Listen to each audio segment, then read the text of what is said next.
రాజ్యాంగ శిల్పి ఎవరైతే ఉన్నారో డాక్టర్ బిఆర్ అంబేద్కర్ గారి యొక్క స్మృతికి నివాళులు అర్పించాలి. అది ఒకటి. రెండు, ఒక mass reading of preamble of Indian constitution, అంటే అందరం ఒకేసారి నిలబడి మన రాజ్యాంగ ప్రవేశికను చదవాలి. ప్రవేశిక అనేది ఒకే ఒక పేజీ ఉంటుంది, చాలా మంది తెలుసు, మీరందరూ ముందు ప్రాక్టీస్ చేసుకుంటారు. We the people of India English లో మొదలవుతుంది, మేము భారత ప్రజలమైన మేము తెలుగులో ఉంటుంది, అది చదవాలి.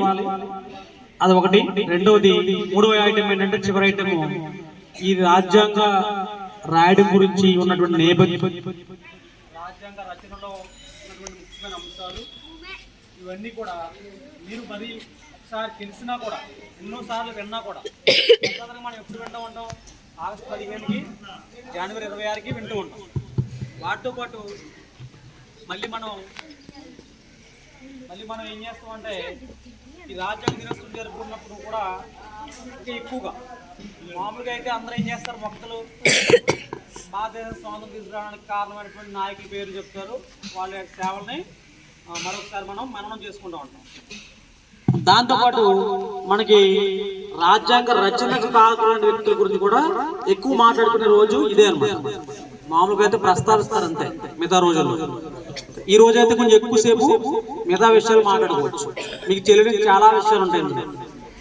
అంచేత ఆ విషయాలన్నీ మీరు మన సోషల్ స్టడీస్ టీచర్స్ దగ్గర నుంచి కానీ, ఇతర సబ్జెక్ట్ టీచర్స్ ఎవరికైనా అవగాహన ఉన్న వాళ్ళు కానీ, వాళ్ళు చెప్తే వింటే మీకు చాలా బాగా అర్థమవుతుంది. సో ఈ ప్రస్తుతం మొట్టమొదట మనం డాక్టర్ బిఆర్ అంబేద్కర్ యొక్క చిత్రపటానికి నివాళులు అర్పించిన తర్వాత అప్పుడు మన సోషల్ స్టడీస్ టీచర్స్ ఇద్దరు కూడా, రాజ్బాబు సారు, శేఖర్ సారు, ఇద్దరు కూడా ఈరోజు రాజ్యాంగ దినోత్సవం గురించి మాట్లాడతారు. సో మొట్టమొదటి మనం మొదలు పెట్టే ముందు మన స్టాఫ్ మెంబర్స్ అందరినీ కూడా డయాస్ మీద రావాల్సిందిగా ఆహ్వానిస్తున్నాం.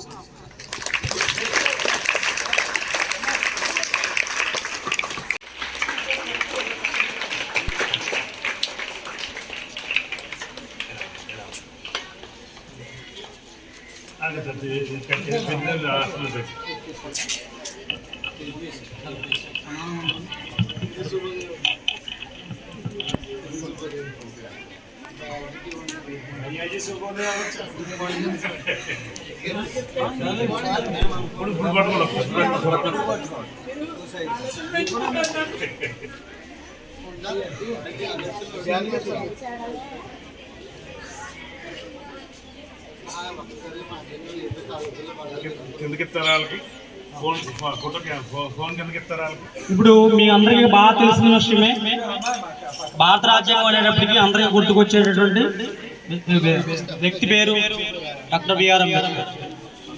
ప్రపంచ దేశాల్లో కూడా ఇండియన్ కాన్స్టిట్యూషన్ అంటే అందరికి గుర్తుకొచ్చేది. ప్రపంచ మేధావిగా పేరుగాంచి మనకి చాలా మంది ఈ గురించి చాలా చాలా చాలా విషయాలు రాశారు. మరుగున పడిన అంశాలు ఏంటంటే, మనకి లండన్లో ఒక పెద్ద లైబ్రరీ ఉంది.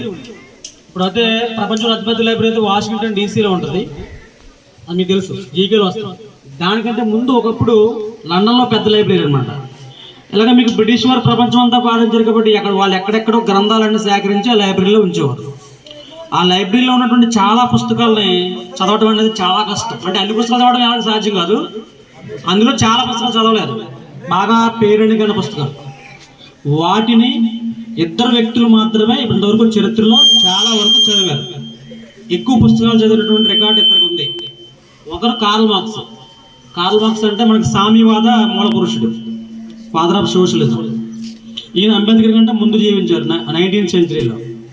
తర్వాత ఇంగ్లాండ్ వెళ్ళి న్యాయవాది విద్యను అభ్యసించేటటువంటి కాలంలో తరచూ ఆ లైబ్రరీకి వెళ్ళి ఎక్కువ పుస్తకాలు మదించినటువంటి చరిత్ర వరకు ఉందంటే డాక్టర్ బిఆర్ అంబేద్కర్. అది గుర్తుపెట్టుకోండి. అంచేత ప్రపంచ మేధావి, టైమ్ మ్యాగజైన్ కూడా ప్రపంచ మేధావి. చాలా మందికి, చాలా తక్కువ మందికి తెలిసినటువంటి విషయం, చాలా మందికి తెలియనిది, తక్కువ మందికి తెలిసిన విషయం ఏంటంటే, కార్ల్ మార్క్స్ తర్వాత లండన్ లైబ్రరీలో ఉన్నటువంటి పుస్తకాలను ఎక్కువ చదివినటువంటి వ్యక్తి. అంచేతనే ఆయన అంత జ్ఞానం సంపాదించగలిగాడు. సో జ్ఞానం సంపాదించడం వేరు, నలుగురికి పనిచేయడం వేరు. ఆయన కొన్ని తరాలకు అందించాడు. ఏ రూపంలో? దీని గురించి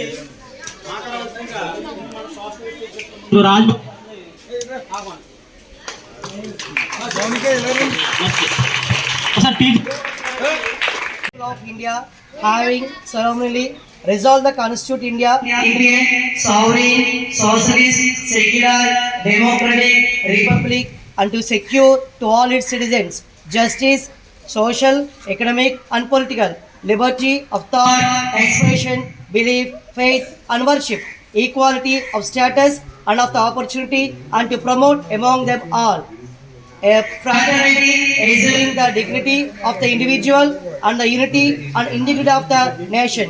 In our Constituent Assembly, this 26th day of November 1949, do hereby adopt, enact and give to ourselves the Constitution.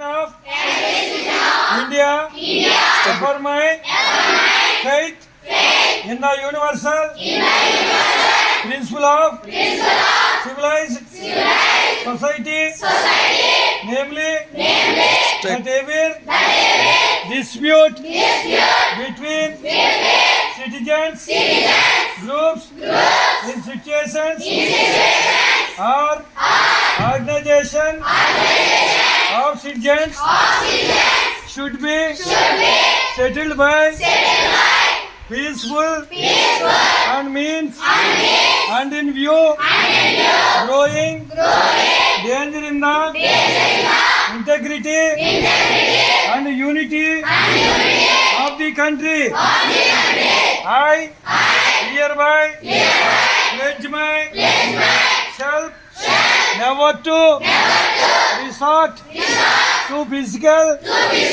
violence in the case of any dispute, whether in my neighborhood or in any parts of India.